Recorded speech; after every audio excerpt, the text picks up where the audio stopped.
Ake ngikhuleke umhlaba wonke nibingelelwa yingwe ehamba namabhubesi impunga yesintu umfoka mbanjwa ukhathini. Eyavihlekisa lento yamasonto. Uyazi ukuthi kunohlobo lwamabandla elingamfuni umuntu onesipho sabantu abadala. Oyibheka leyo nto ukuthi amabandla amaningi ayabacwasa abantu abaneziphiwo zabantu abadala. Ayabacwasa abantu abakwazi ukudonsa ngomoya. Ayabacwasa abantu abakwazi ukuhlola behlolela abanye abantu. Baze bakhulume futhi ukuthi kuyicala kuyisono kwasha kwacima kwavutha ukuthi uhambe ohlola. Uyazi ukuthi yini inkinga eyenza amasonto enu anivimba ukuthi nihambe nohlola kulabantu abahlolayo? Mina akangihloli lempelandaba, ake siqale lapho nje. Angihloli mina lempelandaba, kodwa le nkulumo engiyikhulumayo iyiqiniso, ngoba iqiniso vele kubalekile ukuthi sikhumbuzisane lona. Ungacabangi mhlawumbe ukuthi ngiyikhuluma le nkulumo ngoba ngifuna nizohlola kumina. Ngihlole empelandaba, ngihlole inhlobo. Impelandaba uyafika nje sikuchushise enkingeni nje obhekene nayo, ufika nayo inkinga. Uma ungayazi inkinga yakho sithi hamba ohlola bese ubuyeke sizokhuluma, siyachushisa thina. Kodwa le nkulumo engiyikhuluma iyiqiniso, okuwukuthi amabandla amaningi into enza ukuthi angabafuni abelaphi bendabuko. Into enza ukuthi agqugquzele abantu ukuthi imithi bangayisebenzisi. Ngoba phela imithi ayifani. Kukhona imithi emihle engenankinga nesidalwa somuntu okanye nethongo lomuntu. Kube khona imithi emibi enenkinga nethongo lomuntu. Wena njengangithungayo kohlola uyazi ukuthi indaba ingoba esontweni lakho bayazi ukuthi uzathi uyohlola kufike kuphuma ukuthi njengoba ucindezelekile nje inhlanhla yakho ungayiboni ithwetshulwa khona esontweni lakho. Ileyo nto abangafuni ukuthi uyibone. Nawe uyingempela ukohlola. Bayazi ukuthi uma kwahamba wayohlola izofika iphume lento yokuthi wena inhlanhla yakho ithwetshulwa khona la esontweni. Lesithunywa sakhe sinamandla kangaka siyasetshenziswa la esontweni. Iyona into eyenza ukuthi kuthungayo kohlola. Thandaza. Bagqilaza ngamabomu. Uyazi ukuthi into ebhlungu ukuthi amabandla khona wonke abefundisi abakhona iningi labo liyazihamba inyanga. Lihamba ngobumnyama lofuna amandla enyangeni. Bese babuye bazigxeka inyanga. Webafundisi, wezikhulu nonke nikhona. Niphumela nini obala nincome inyanga ngoba inyanga ziyanisiza kakhulu. Ubona umuntu unebandla eligcwele abantu phu. Uhambe waye enyangeni wayolanda into yokudonsa. Uzibona wena unenkani kangaka nje nale bandla lakho ufune kuzwa amakhubalo owasetshenziselwe khona. Mhlambe sebakudlisa nokudlisa kulesonto lakho. Uyabona? Izinto lezi ezamaqiniso kodwa ningeke nize nizamukele ngoba amaqiniso anwafuni. Uyabona? Wazi kahle wena ukuthi akukho wena ukusizakala ngako kule nkolo yakho. Uyathandaza kodwa usizakala ngalutho. Kodwa enhlizweni yakho uthando liyaphuphuma. Yini enza ukuthi liphuphume? Kukhona la ubizwa khona, khona ukhamba olugovuzwayo la ubizwa khona. Okuwukuthi bonke labantu abazonyathela la. Thatha izibi zenu zonke la kade ninyathela khona. Uhlanganiswe la webafowethu ike emhlabeni la. Kubalekile ukuthi uma umuntu uyisukumele impilo yakho. Ungabambelele esontweni ingqondo izime. Thola ukuthi nasekhaya into zakhona usazicabangi. Yonke into icabanga ucabanga isonto. Ingoba vele uloyiwe. Ingoba vele usetshenziwe. Ulikhuthalela kangaka nje isonto engathi uyongcwatshwa kulona. Uyongcwatshwa kini lo ungcwatshwa khona. Uzungcwatshwa esontweni. Ingoba vele bakusebenzile. Bazokutshela futhi ukuthi imithi ungayisebenzisi ngoba uzosuka usebenzisa imithi ezobulala lento abayifake kuwena ekwenza ukuthi ube siyoyoyo sesonto. Akufunakala ukuthi ube siyoyoyo sesonto. Nakikini, nakekelikini, hayi yonke into kuwena yasesontweni, yonke into ukhuthala wena esontweni kuphela, kodwa kini kuyabhidlika.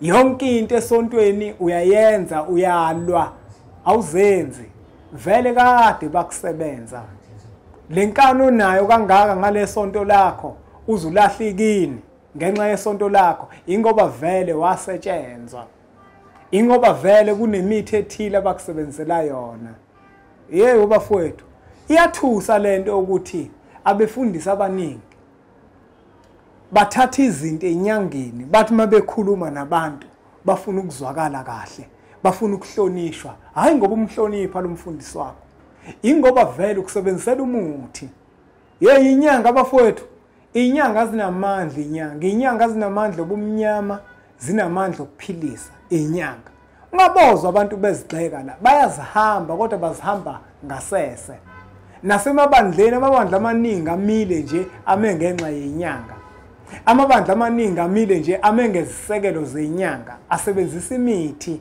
amabandla amaningi lento ngisho ngoba nginesiqiniseko sayo mina akangiyena umuntu phaqa izinto ngiyakwazi ukuzibona noma ngilele futhi izinto ngiyakwazi ukuzikhonjiswa amabandla nje amaningi amile kanje imithi unothando olungaka lalenkolo yakho hayi ngoba kuuthando ingoba vele khona into ethile osetshenziselwa yona uyazi nawe ukuthi awukazi uthandaze into yenzeke kodwa ugolozile khona usuze walahla abantu bakini ngenxa lenkolo yakho ubanjwe ngemithi uhanjelwe inyanga umphathi wakho webandla lakho ukuhambela inyanga abuya zokubiza ukhambeni wena kodwa ukubona konke lokho ngoba uthatha konke nawe ukutshelwa khona esontweni akufanele ukuthi uthathe yonke into oyitshelwe esontweni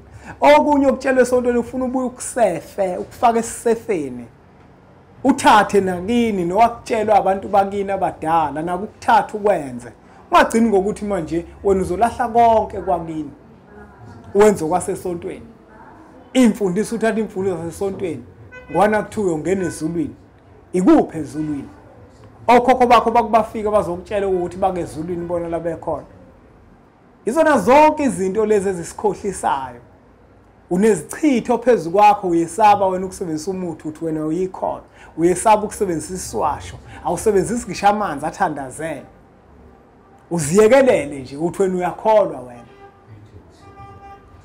inkinga leyo nto ngoba manje bakwenzile bafuna ukuthi ube isigqila sakhona la kodwa ukukhokha uyakhokha esontweni njalo ngenyanga kuno 10% okhokhayo bese bathi ukunikela bedlala ngawo bekukhohlisa akubona ukunikela lokukhokha leyo nto amasonto nje akhokhisa iningi lawo kuyakhokhwa emasontweni nako lokukhokhiswa lokho inyanga nakhona ukuthi le mali lena ukuze ukwazi ukuyikhokha ungabi nankinga nje ubone sengathi imali ekufanele ukuthi uyikhokhe ziningi izinto ezimoya engalungile lemabandleni ziningi kakhulu uma ngase kuthiwa ukudlala ifilimu nje ubona amabandla ukuthi akhohlakele kangakanani ungabona ukuthi yonke lento abayishoko ukuthi abantu bayakholwa into engekho leyo akekho ke futhi kumuntu engafanele ukuthi asebenzise umuthi makufanele musu kulawula inkolo entweni ezinjalo ezizosiza impilo yakho ibihluleka yona ukukusiza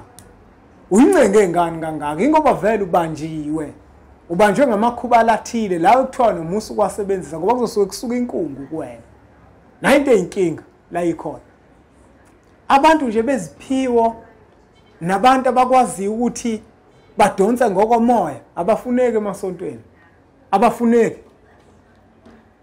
abafuneki labo abantu nje beziphiwo nabadonsa ngomoya emasontweni abafuneki ngoba bazobona zonke lezi zinto lezi ezokungcola ke bafowethu asiyekenike lento ukuthi sidlale kakhulu amasonto izinto okhokho bethu abakhule ngazo nabasikhulise ngazo bese sivumela amasonto ukuthi athi asiziyeke lezo zinto wena ukhulu uchathwa kini wena kini kodwa ngoba naku usumdala wena yakhe ingane manje usayichatha usudlala inkolo kakhulu usulalela inkolo wena kade wawuchathwa nabo abaphathi bakho labo nabakhula bechatha baphila izingane zakho nosezuzichatha hayi bafuna asingayenzi leyo nto leyo inkolo kufuna ilazi ibanga layo ukuthi igcina kuphi la igcina khona ungayivumela inkolo ukuthi igamanxe nala kungafanele igamanxe khona. Into ebalekile ikini nomthetho wakini iwona ohamba phambili. Owenkolo kufuna ucelele uncengelwe ngoba khona kubo la. Inkolo akukhona kubo kini. Uwena ohambe wayoyilanda. Manje uzolawula okhokho bakho ngenkolo kini emzini wabo. Sekuzongena umthetho wabo manje uyagamanxa owabo okhokho bakho usuyachithwa nje kanjalo. Ifuneki leyo nto leyo. Leyo nto leyo iyokwenza ukuthi inhlanhla yakho ungayiboni.